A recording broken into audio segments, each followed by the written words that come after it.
السلام علیکم ورحمۃ اللہ۔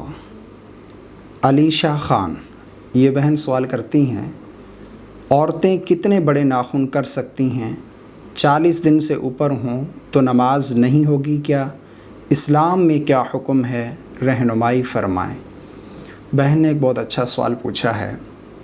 رسول اللہ صلی اللہ علیہ وسلم نے مونچھوں کے بال تراشنے اور داڑھی بڑھانے، بغلوں کے بال اکھاڑنے اور غیر ضروری بال یعنی جو زیر ناف بال ہیں ان کو صاف کرنے اور ناخن تراشنے کا حکم دیا۔ اور حضرت انس رضی اللہ تعالی عنہ فرماتے ہیں کہ ہمارے لیے رسول اللہ صلی اللہ علیہ وسلم نے وقت مقرر کیا تھا 40 دن کا۔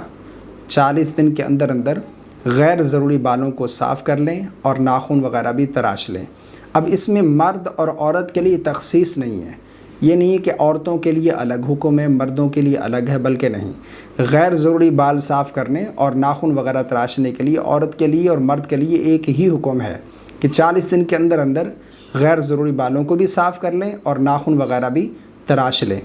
اب یہ جو فیشن چل رہا ہے کہ عورتیں بڑے بڑے ناخن رکھتی ہیں، ناخن بڑھاتی ہیں، وہ یہ سمجھتی ہیں کہ ہم خوبصورت لگتی ہیں، حالانکہ ان میں خوبصورتی نہیں ہے بلکہ اور بھی ہاتھ برے لگتے ہیں، چڑیلوں کی طرح بڑے بڑے ناخن رکھنا، اور اللہ کی تخلیق کو بھی بگاڑنے والی بات ہے کہ اللہ تبارک و تعالیٰ نے آپ کو خوبصورت ہاتھ دیے، اب اس میں آپ اتنے بڑے بڑے ناخن رکھ کے جانوروں کی طرح ناخن رکھے ہوئے ہیں، تو یہ بالکل بھی غلط ہے اور شریعت کی بھی مخالفت ہے۔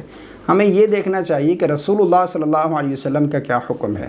آقا کریم علیہ السلام نے حکم دیا کہ 40 دن کے اندر اندر ان ناخنوں کو تراش لینا چاہیے، تو اب ہمارے لیے حکم یہی ہے۔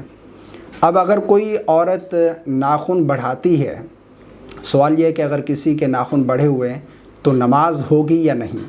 دیکھیں 40 دن کے اندر اندر کاٹنے کا حکم ہے ناخن اور غیر ضروری بال صاف کرنے کا، لیکن اگر تاخیر ہو جائے، 40 دن سے زیادہ تاخیر ہو جائے تو یہ مکروہ ہے۔ گنہگار ضرور ہوں گے، لیکن یہ ہے کہ اس کی وجہ سے آپ کی نماز میں کوئی فرق نہیں پڑے گا، نماز پڑھیں گے نماز ہو جائے گی آپ کی، ٹھیک ہے۔